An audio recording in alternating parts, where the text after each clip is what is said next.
Welcome back to another episode of the Pilots of the Caribbean podcast, where we talk about everything drones and how they're being used in the Caribbean. You can find this podcast on Apple Podcasts, Spotify, YouTube, or wherever you get your podcasts. Be sure to like, subscribe, share, follow, leave us a rating and review. It all helps to grow the podcast and keep it going.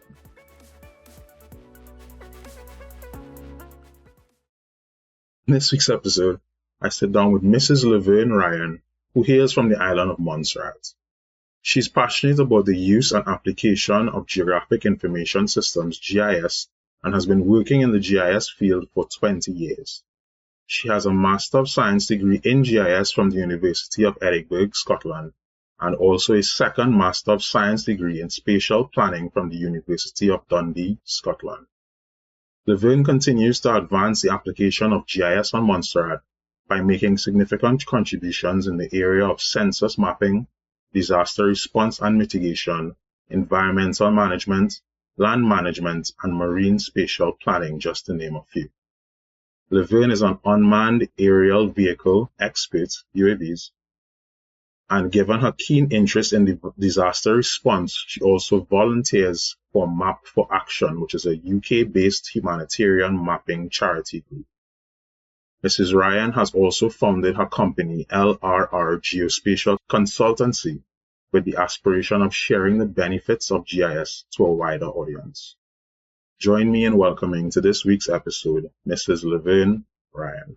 Hi, Lavern. Thank you very much for coming on to the Pilots of the Caribbean podcast. How are you doing? I'm doing good, Alan. Thank you so much for having me. It's a pleasure to join you and an amazing podcast. Thank you very much. Thank you for joining us again. So, Lavern, just going to dive right into it. So, as part of your bio, you said you started LRR Consultancy Limited, a Geospatial Consultancy Limited. And I just want to start off by letting the audience know what exactly does a geospatial consultant do?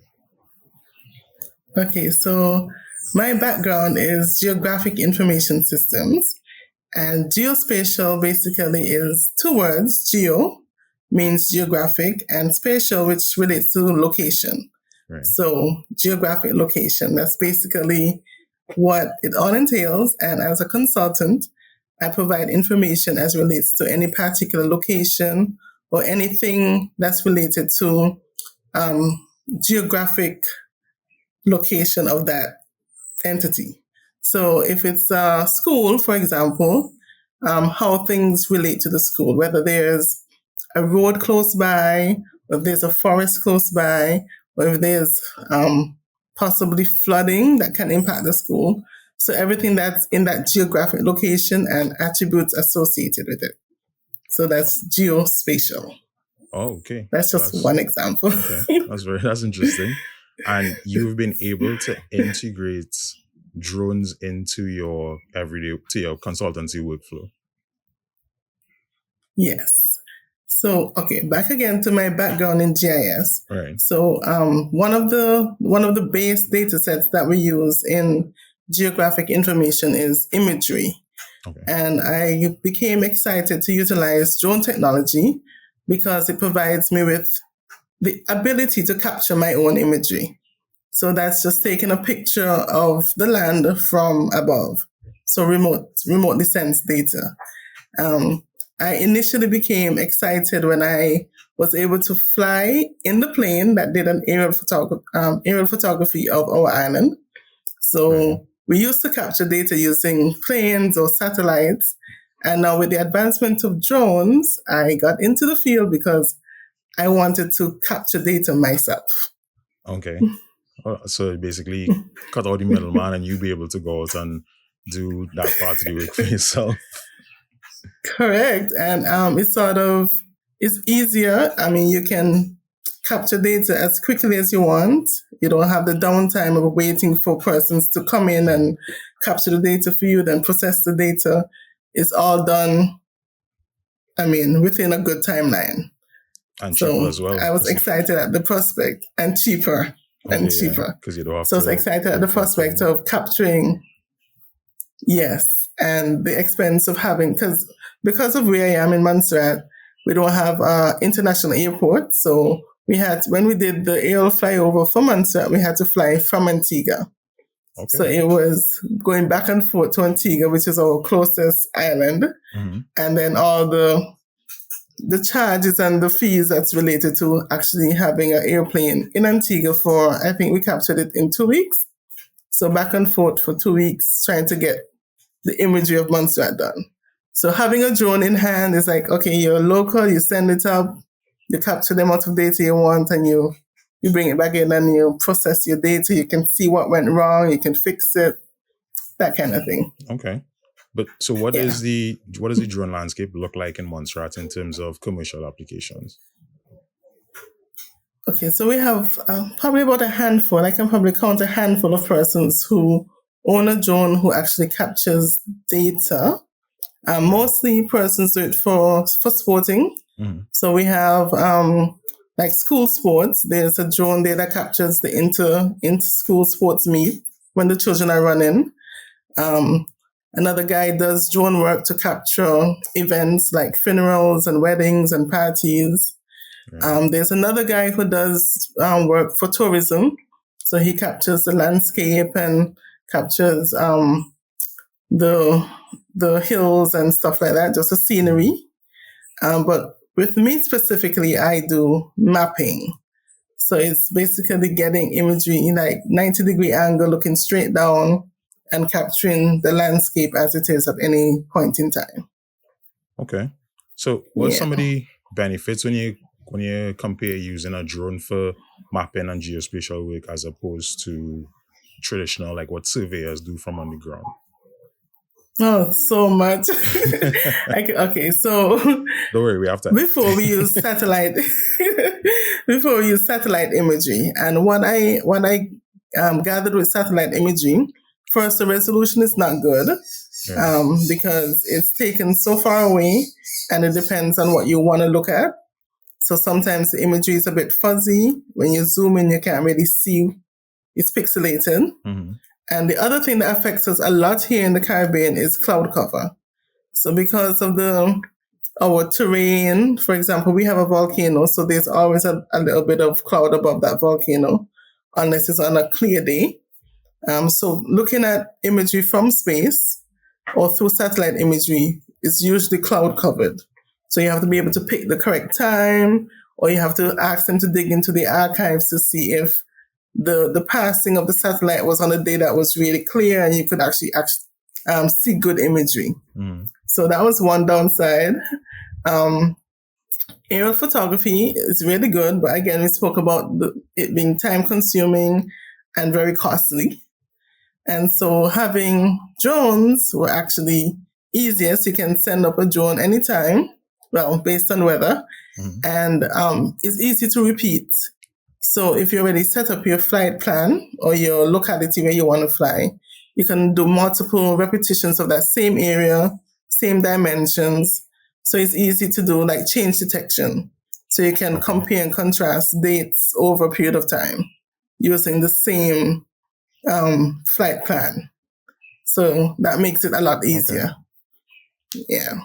Okay. That's cool. So what kind of drones do you use in your collection of data? Okay, so initially I was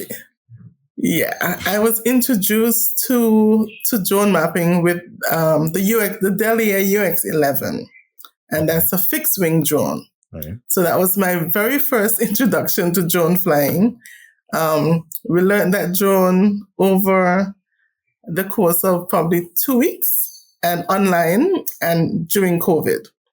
So I learned to fly a fixed wing drone during COVID. We didn't have any personal trainers who came in on island because of the restrictions. Right. But we learned it. We learned to fly the drone through that process. And thankfully it has been successful. I want to give a shout out to my trainer, Sada. He was really instrumental in ensuring that we got things going, we did the right things, we understood exactly what was required. So that was the fixed wing UX11, Delhi UX11. And then I learned the DJI A2S as part of a sargassum monitoring project with Canary. So you're familiar with sargassum? That's like the seaweed that comes in fluxes. Mm-hmm. Yeah. So we had a project where we had to monitor how much the impact of sargassum on our seashores. So I learned that DJI A2S drone technology utilizing drone deploy. Okay. So instead of having to download data and processing it separately, Drone Deploy is like an online platform that allows you to process the data in the cloud. Mm-hmm. So they process the data for you and you get an email and say, hey, your data is ready, you can check it out. So that was another aspect of it, which was good.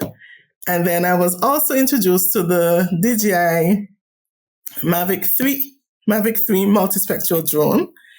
And that one utilizes multispectral imagery to capture, for example, the health of plants. So it has like 3 cameras on the front, 4 cameras on the front, which gives you green, red, near infrared, and the red bands to capture the health of plants. So you can see the NDVI.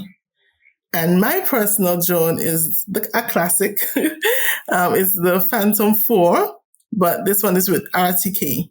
So it's real-time kinetics, and it allows you to capture data without having to put down as many ground control points.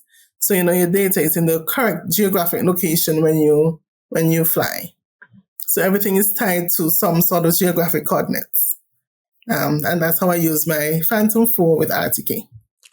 You're flying everything out here, fixed wings, RTK, Phantom 4s. Rovers, yes. And I got a little playtime with a Matrix 300. Right. It had a thermal camera, and I was able to play a little bit with it. It was absolutely amazing because then I flew close to the volcano, and I was able to use the thermal camera to see hotspots, so see where things are really heating up on the volcano. So that was really cool. Okay, so I think one of the things that people know most about what Montserrat is most widely known for, regionally at least, is the volcano. And what role does your work play when it comes to how Montserrat deals with or responds to or manages the volcano? So in my daytime work, I am the GIS manager, and I have a keen interest in disaster management. Okay. So the volcano itself rendered 2/3. The volcano rendered 2/3 of our island uninhabitable. So we have portions of land that persons cannot go to or cannot go to without permission. Even still today? So we live on 1/3 to today. And the volcano started in 1995. So It's been about close to 30 years. So we live on 1/3 of the island, and the other 2/3 are rendered uninhabitable. So we have that difference between the populated areas and the uninhabited areas.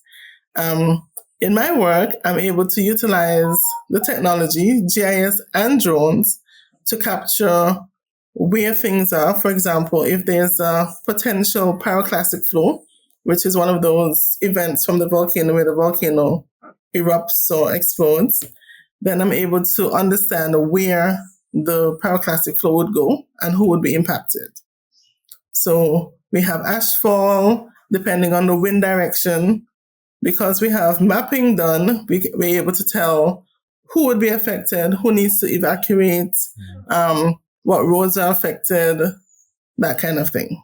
So using it for response, for disaster, and mitigation as well. So before something, if you have an indication as to if there will be an eruption and we can move people, then you do it before there's loss of life. So we try to reduce loss of life using GIS technology. We often say GIS save lives. Yeah, well, I'm not going to say that that's one of the most important people on Montserrat, protect at all costs. With support, of course, from the Disaster Management Agency and so on.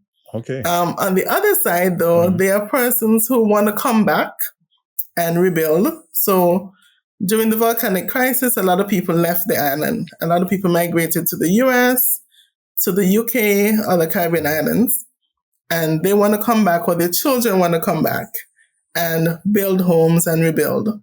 So one of the things that I've started doing, I had one special person who wanted me to identify where parts of land was in the exclusion zone, that's what we call it, to see if he would get the ability to invest in it.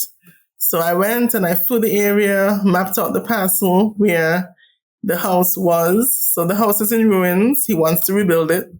The government sort of gave concessions for a portion of that area, Cork Hill, Richmond Hill area, to be rebuilt if the persons can afford it. So this one person asked me to fly the area, map it out, see the size of the lot, the access routes, that kind of thing. And once he got that imagery, he went straight ahead. He cleared the property. He started rebuilding. He's fixing up the roof now, so it's sort of like opening up lands for development and understanding where people can put their investment. So that was exciting. Okay. Yeah, that sounds like a nice project to be a part of. I didn't know that the volcano had affected Montserrat to that extent, and still to today is affecting the country like that. Wow. Yeah, so in 97, the capital, Plymouth, was buried under pyroclastic flow, and it still is. It still is very buried. Right. But we utilize the main port in Plymouth still for shipping of sand aggregate. So that's probably one of the pluses of the volcanic eruption. We have material that comes down in the guts, and the sand miners excavate it, and we export sand. Okay. So it's like black sand. So they export that for building, construction, and they're using the main port in Plymouth for that. But as well as persons are able to, tourists or visitors to the island can come in and have a day pass to see the buried city. So you're welcome anytime just to see it. It's absolutely amazing. Yeah, I'll take you up on one of these days. Yes. So it's like you're walking on the rooftops. The ash is so high, like you're on the same level as a 3-story building. Wow. Yeah, that much material. Okay, so far we talk. Yes. So you mentioned so the collection of images. And with the gentleman who wanted to reinvest in and rebuild the property, that would have been images as well, right? Yes. Yeah. So images and sorry. No, in terms of detail with respect to the land past the location, it's like because everything is overgrown, right? You can't really see pegs on the ground. I don't know if you guys in Trinidad actually put down pegs to mark your property boundaries. Yeah, we do. But in Montserrat, we do, right. So because it's so overgrown and covered with ash, there's no way you can locate those. So utilizing the drone and a georeference image, meaning that the image is tied to the accurate coordinates, you're able to determine the extent of the boundaries. And then he was able to go in and clear. Oh, okay. So you're able to give images, coordinates for things like boundary points and that kind of thing. Is there anything else that using drones for GIS could provide as like what we call a deliverable? Oh, the list is endless because GIS can be applied to so many different applications. Right. So, for example, my husband is into solar panel installations. Okay. And we utilize the drone to identify the roof condition, the roof size, and being able then, after the installation of solar panels, to determine if there are hot spots on the solar panels. So if if we have the appropriate camera, like a thermal imaging camera, you can actually fly it and then see hot spots on the solar panels and be able to correct or rectify any damages before it gets worse. Okay. So that's another application. So many. I've used the drone for environmental monitoring. I mentioned sargassum before, but we also have like flood zone areas, being able to map out flood risk. Right. We mapped a gut showing sedimentation. So like on the sides of the gut, there are persons who are farming or doing construction, and you can determine how much sediment gets into the gut, and when rain comes, it moves down the channel. So utilizing drone technology, you're able to understand where things are, how much sediment drift, who can be impacted again, because you actually have data relating to the location. Okay. If that makes sense. So walk me through. I have a property on Montserrat, and I want you to map it out for me and determine the borders. What does that process look like? So I come to you and say, Lavern, is what we want to do. We want to use the drone to map it out. Whichever drone you deem the best. What is that a day in the life of you doing something that looks like? Okay, so for that one, I'll probably use my Phantom 4 RTK. Right. Since it's just like a one parcel, one property, the fixed wing would take a much larger area. So I'll go with the Phantom 4. First, I'll set up my RTK, which is the real-time kinetics. So I set that up on the lot before I start flying. I determine your parcel boundaries. So we get additional information from the Land and Survey Department. The landowner usually has their site plan, so they know what land they purchased. So I use that, load that data. So I use GIS, map out the plot, load that data into the drone. Right. So utilizing the controller, I load that data into the drone. Then I map out your area. So I do the map plan, determine how big the lot is, how many lines I need to fly. And what's probably most important is the overlap. So each image has to overlap on top of each other. So determining the percentage overlap on the side or the front. And then I get ready to fly. So loading up the images, loading up the flight plan, I determine how many lines I have to cross. You'll see if you need one battery for your drone or two. Right. My one battery on my drone usually takes like 25 minutes lifespan. So if the flight plan is more than that, then I know I have to return home, change the battery, and go again. So depending on all of those parameters, I fly the area, make sure the images are captured. I usually fly during midday, between 10 to 2, because then when you're looking straight down, you want to reduce as much shadows as possible. So you do it best when the sun is directly overhead.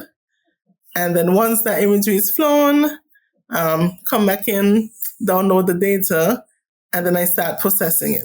So it's like stitching each image together to capture the entire area. So the drone would only take a snapshot and it moves to the next line, moves to the next one. And then you stitch all of those together, make one seamless image. And then that is then incorporated into the GIS. And then in GIS, I'm able to prepare a map document, show exactly the land parcel, the connections to the road and rivers or whatever other infrastructure that's needed. And then I present that to the client. Okay, so what kind of timeline we looking at to do something like that? It can be done in a day if I push. But less than 3 days and the data is ready for you. Okay. It doesn't take that, especially for one pass, it doesn't take that long. Yeah. So we're gonna expand that out now to the island of Montserrat for the purposes of the government and the volcano. What does that look like? Okay, so for the island of Montserrat, I had the absolutely amazing privilege of flying the entire inhabited portion of the island for our census 2023 exercise. And it was a team of 8 persons were trained to use the drone, probably fiddled down to about 3 persons in the end to actually finalize capturing the imagery. We did flight plans. Probably the most challenging aspect of using the UX11 was putting down ground control points. So we had to mark X's we marked several locations on island. So within each flight plan, I probably determined like 10 ground control points. We marked them on the ground. Then we had to use a Trimble base station to capture the ground control points. Okay. So we stayed over the point for like an hour and just had it log in just to ensure we have the correct XY coordinates. Okay. And then those were what we used to do post-processing.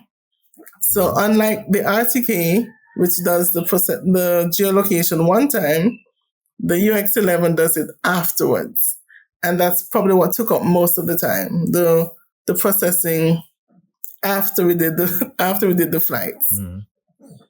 So for the flight planning, we earmarked, like, digitize the polygon. We call them polygons to demarcate the area in the app. You would fly an area, probably, we probably do 2 areas per day, depending on the time of day. And we'll fly probably for half an hour for each flight. So the fixed wing can go for 59 minutes, as opposed to my Phantom 4, which goes for 25 minutes on one battery. Right. So once we have a full battery on the UX11, it can fly for quite a long time, capturing a larger area. So that's one of the benefits of it. So capturing the entire island was easier using a fixed wing. So we did the flight planning afterwards. Once the flight planning is done, we load that up into the software, and it basically traverses the line like in a pattern. Mm. So it goes up, turns, come back down, turns, go back up, and it captures the entire area. And in the app, you can actually see the images being loaded in. Right. So you're like, oh, really? That's there. And there are only certain things you can see from above.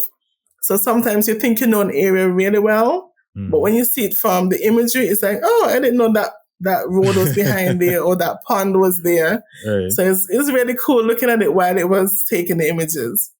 The other challenging part of the UX11, the fixed wing, is that it had to do a hand launch and a belly landing. Right. So we had to ensure we had a good area for us to send it up and enough cleared area for it to come back in for that belly landing. So it lands on this bomb and kind of slides in. And because of the terrain of Montserrat, we had to be very careful to make sure that we had ample space for it to land safely. Okay. Yeah. How long does something like that take? Yeah. It sounds like it would take quite some time.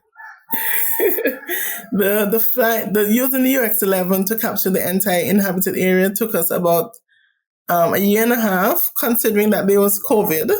So we had to start and stop, and it took us about a year and a half to capture the entire northern area of Montserrat. Oh, wow. But the images are absolutely amazing. Right. The resolution on the UX11 is beautiful. It's 1.75 centimeters. So you can actually zoom right in. You can see manholes underground. You can see telephone poles. You can see the wires. Yeah. You can see a fire hydrant in the road when you zoom really, really, you zoom all the way in. So that provides a lot more information. So then using the GIS, you're able to capture data from that imagery.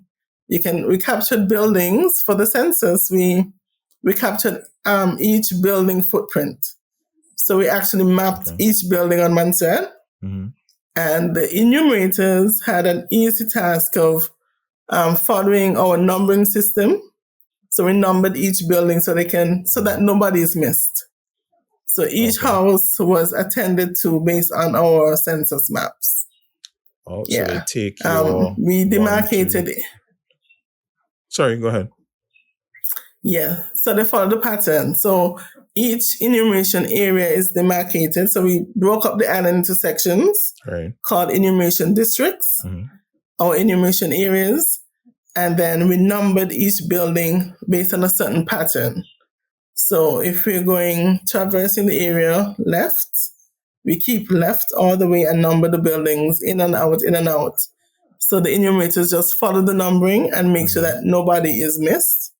And if it so happens that a building was erected after we flew and they observe it, they can actually draw on the map and add it in, giving it the last number, right, and continue that way. So that was our little strategy to get everybody on the island counted, every building counted. And so I'm assuming that is a lot more efficient process, right? Than having to the older process would have been just walking around and stopping by each house and okay. Yeah, but the thing is, when you're on the ground, you can't see everything. Right. So sometimes there's a building to the back and you never really noticed it.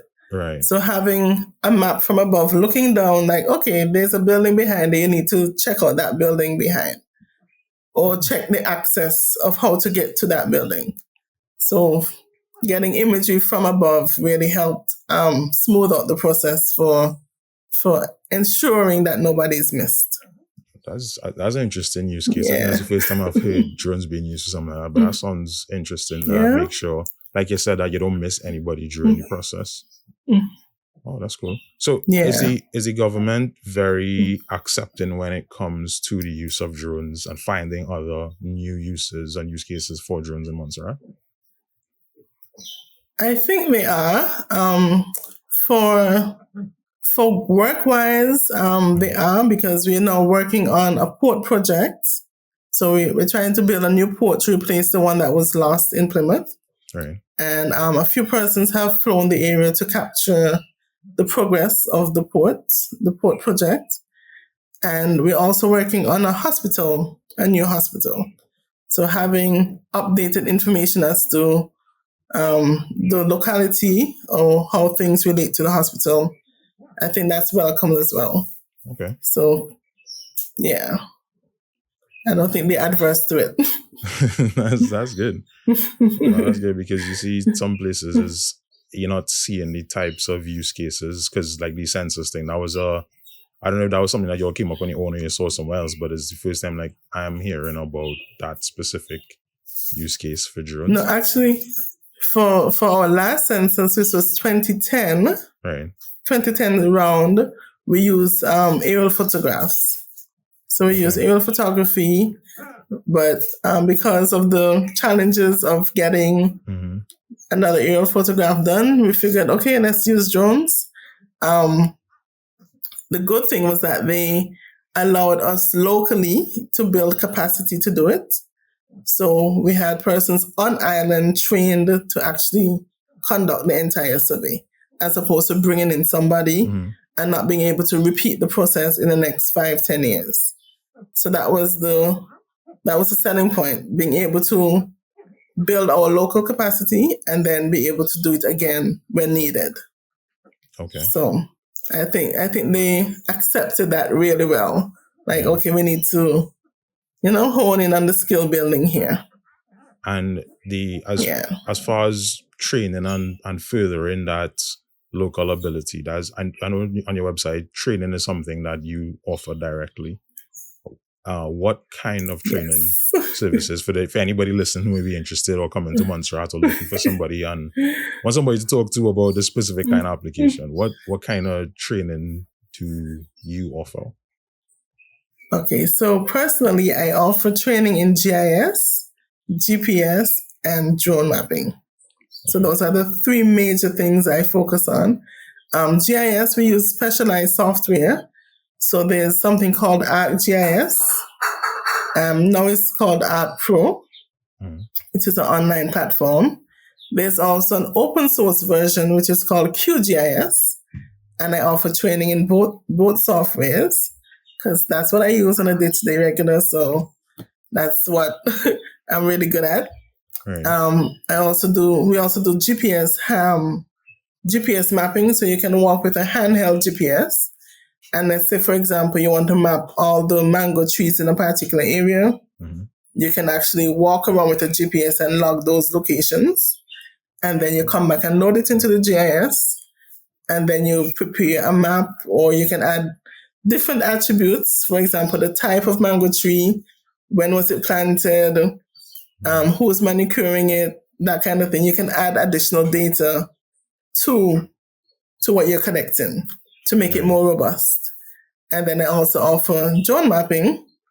I've participated in a training in Guyana most recently in rice field mapping, and also in Grenada where they're doing nutmeg, mapping of agriculture fields which contain nutmegs. So I want to spread the word. That's why I started my business. I wanted to get the word out about GIS and geospatial and getting people more excited about it. Yeah. Locally, I've run training sessions with the National Trust, helping them to identify biodiversity, and they're into plant rehabilitation and things like that. So being able to train them how to use GIS to basically share information visually. So it's so much easier to look at a map than to look at an Excel spreadsheet. And being able to transfer data into the visual realm is probably one of the things that I do best. Okay. Yeah. Right, so for anybody listening, if you're looking for any sort of GIS training, you could contact Lavern directly. One of the most important people in Montserrat. Yes. One of the things so I've had conversations with persons that use drones to map things like coastline erosion, like you mentioned, sargassum. I don't know what in particular they do with the sargassum here. I know I did some training with some folks in Jamaica that use it to map the changes in the sargassum deposits over a period of time. Because I believe when I was there, they mentioned that they had, in one instance, they had a deposit of sargassum that was about 2 meters in height. And I couldn't believe that all that was seaweed being dumped. Yeah. But specifically as related, sorry, go ahead. No, I was just saying, thankfully for us, so far we haven't had that much sargassum influx because it mostly affects our Atlantic side. So we only have one beach that's on the Atlantic side that nobody really goes to. Right. Or more than, probably just fishermen go to that area. Nobody goes there for beach swimming and things like that. So that side has been affected most. That's Margarita Bay. Right. But on our western coast, we're now seeing trickles of sargassum coming in. And it's affecting the boaters, beachgoers, recreational divers. It's it can become very, problematic. And when it gets on the shore, when it starts to decay, it smells horrible. Yeah. It smells really bad. Yeah, because we have that so we haven't had... On the east coast of Trinidad, we have that. And some places in... Actually, one of the most popular hotels in Tobago, that is Magdalena, they have that problem. And they are right on the beach. And people don't even have to go outside when it's rotten. Yeah. So we haven't had much use for it here. I've heard of cases where a person used it as fertilizers, but now they're saying that may not be the best thing. Persons have used it for creating soap and other sorts of products. Yes.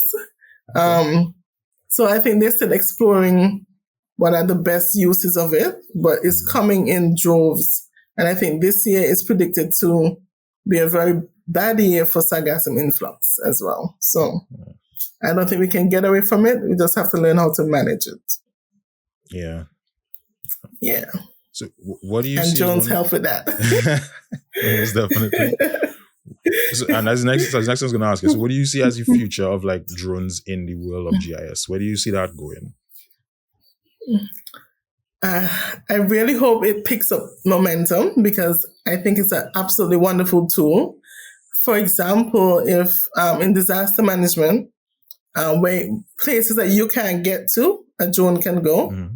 So being able to understand how things affect other persons without putting your life in danger is probably one of the best tools for drone usage. In terms of GIS, again, updated imagery and understanding changes. So if there are landslides or flooded areas or roads that are impassable due to hurricanes that we get every year, things like that, you just send up the drone, capture the imagery, and then you analyze it without having to put yourself at risk. So building up the momentum for capturing things like that would be really good. Yeah, and hopefully the Yeah. technology continues to go in a direction that makes it easier and more accessible. Yes, and even for I mentioned agriculture, so utilizing drones to determine plant health, that helps us in our region, not just Montserrat, but the entire Caribbean region, for us to determine our food security and being able to plant crops and take care of crops that can actually reach full maturity.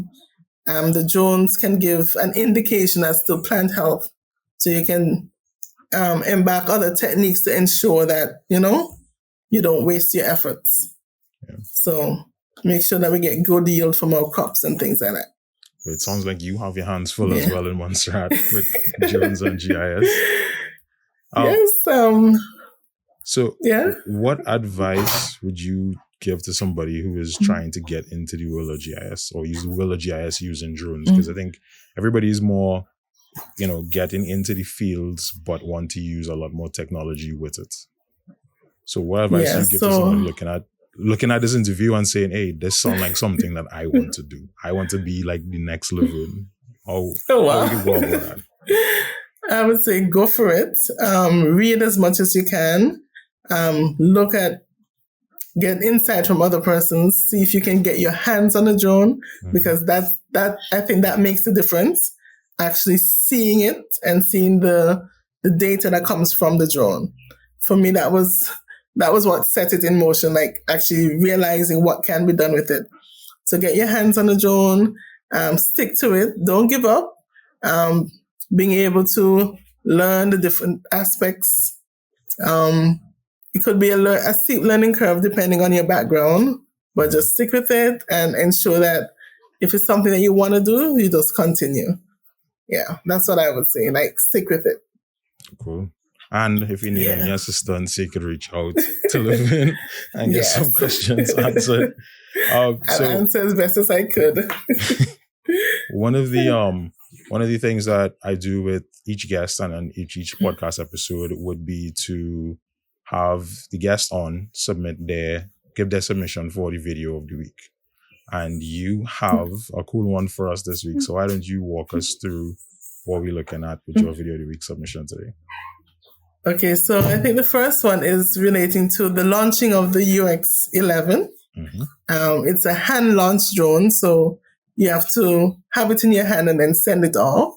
So that's what the first video is showing, how it's hand-launched. And then it comes back in for belly landing per se. And then the second video, it shows how the drone actually traverses the area. So it's showing the pattern that it's going to fly. So it goes up the line, turns around, comes down, turns again and goes up. And it shows the images that are captured as it flies the path. So that's showing what you can see, what the drone is seeing. Right. You can see what the drone is seeing. And then afterwards, we stitch all those images together, and then you get one seamless, updated image of the area. So nice. I hope you're excited about it as I am. Thank you very much. So Lavern, before I let you go, why don't you let the audience know where they can find you, see your work, and get in contact with you if they would like to learn more about what you're doing? Sure. So I'm on TikTok, most of the social media channels. I'm on TikTok at LRR Geospatial. I'm also on Instagram at LRR Geospatial. I'm on Facebook as LRR Geospatial Consultancy. My website is lavernrogersryan.com, and you can contact me via email at lavern@lavernrogersryan.com. Nice. So if anybody who wants to get in contact with Lavern or check out her work, I will leave all the links to all the contact information in the episode notes. So Lavern, thank you very much for coming on to this week's episode. And thank you so much. I learned a lot, and I hope the listeners did as well. And I'll talk to you again soon. Yeah, thank you so much for having me, Gabriel. Thank you, no problem. Alan. Take care. Thank you. All right, bye. I hope you enjoyed my episode with Mrs. Lavern Ryan. If you'd like to get in contact with her, all of her information will be provided in the description for this week's episode. Please feel free to reach out, to get in contact with her if you'd like information on the work that she's doing, or to get some more information on the training that she provides through her company. If you like this podcast, you can subscribe to us on Apple Podcasts, Spotify, YouTube, and wherever else you get your podcasts. Thank you very much for joining me in this week's episode, and I will see you in the next one.